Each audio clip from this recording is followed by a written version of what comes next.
झारखंड में सहायक आचार्य नियुक्ति पर अनियमितता के आरोपों के साथ शिक्षकों ने सरकार पर गंभीर आरोप लगाए हैं। इसे लेकर रांची के नागा बाबा खटाल के पास धरना प्रदर्शन किया गया।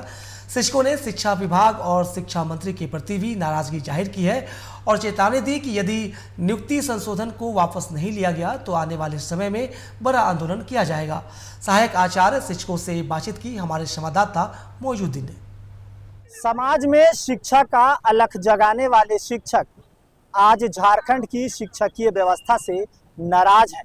इतना ही नहीं, इनका आरोप है कि हमारे साथ कहीं न कहीं अनियमितता बरती गई है। दरअसल झारखंड राज्य में सहायक आचार्य की नियुक्तियों के मामले पर इन्होंने आपत्ति जताई है और साफ तौर पर शिक्षा विभाग पर कई गंभीर आरोप भी लगाए जा रहे हैं कि झारखंड राज्य के अलग अलग हिस्सों से ये सहायक आचार्य जो शिक्षक हैं वो यहाँ पर मौजूद है और विभाग के प्रति नाराजगी है। साफ तौर पर इनका है कि जो काउंसलिंग हुई थी उस काउंसलिंग में अवैध रूप से संशोधन किया गया। काउंसलिंग हुआ लेकिन नियुक्तियां नहीं की गई। तो चलिए कुछ महिलाओं से बात करते हैं। क्यों बैठी हैं आप लोग यहाँ? हम लोग अपने हक के लिए बैठे हैं सर। क्या हुआ था? 2016 में हमारा जेटेट हुआ था। उसके बाद 2024 में बोला गया कि सहायक आचार्य का एग्जाम लिया जाएगा। हमने सफलतापूर्वक 4 पेपर का एग्जाम भी दिया। फिर हमारी जिला काउंसिलिंग, उसके बाद हमारा डीबी पहले हुआ, उसके जिला काउंसिलिंग भी हो गई और 30 अगस्त को हमारा ये 2019 का नियमावली दिखाकर प्रदीप कुमार राजस्थान का जजमेंट दिखाकर हमने आधी नियुक्ति को रद्द कर दिया गया। टोटल कितने अभ्यर्थी शामिल हुए थे, कितने लोग सफल हुए और कितने लोग अभी नाराज चल रहे हैं जिनकी नियुक्तियां नहीं हुई? हम लोग भाषा में 216 को हटाया गया, 800 जी बता। 13 लोगों का ये संशोधित रिजल्ट में आया और 240 को हटाया गया।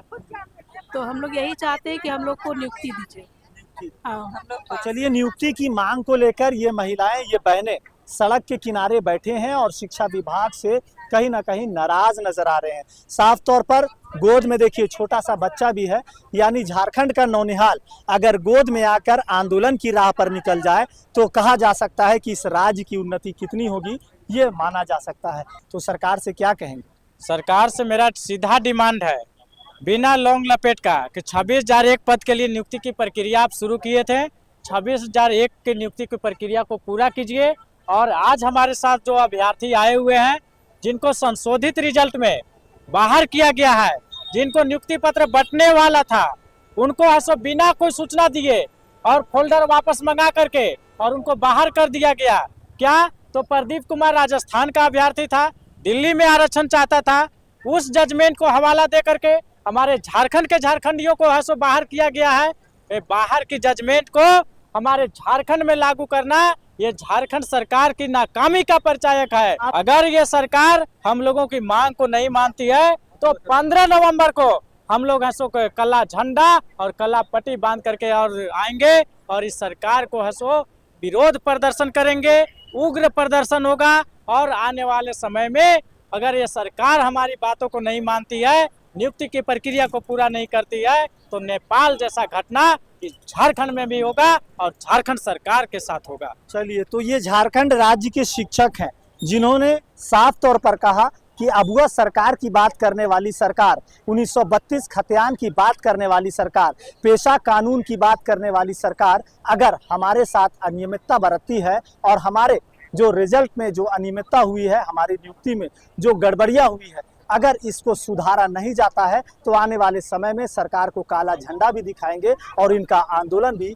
उग्र होगा। यहाँ तक कि चेतावनी भी दे दी कि नेपाल वाला हाल झारखंड में भी देखने को मिल सकता है। अब ऐसे में देखना दिलचस्प होगा कि झारखंड राज्य की सरकार इन शिक्षकों की आवाज को कितनी सुनती है या फिर इनकी मांगों पर कितनी अमली जामा पहनाया जाता है, ये आने वाला समय बताएगा। सहयोगी सतीश के साथ मोइजुद्दीन, TV45 रांची।